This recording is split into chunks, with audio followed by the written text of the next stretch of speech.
台湾文化节8月23开始，要伫加拿大来举办。讲为2016年开始，台湾文化节就以文化对谈的形式，甲其他亚洲的文化来交流。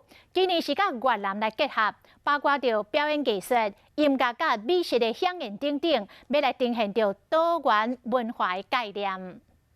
甲阮的故事唱予你听。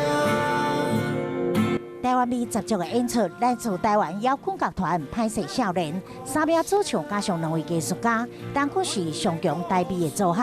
8月份就要前进加拿大，会伫多伦多甲温哥华登场。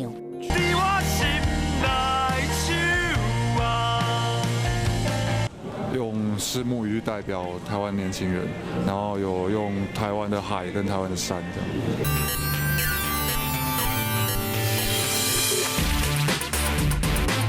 小小舞台车展现的是台湾特有的亚代文化，也有化身做机器人的三太子，充满声光效果的演出，嘛是台湾味的文化代表。台湾文化节提供了这样的一个平台，然后带领大家去讨论深层的多元文化的一些意义，所以他们反而是变成需要跟我们在一起，才有办法去深化他们的一些想法，一些理念。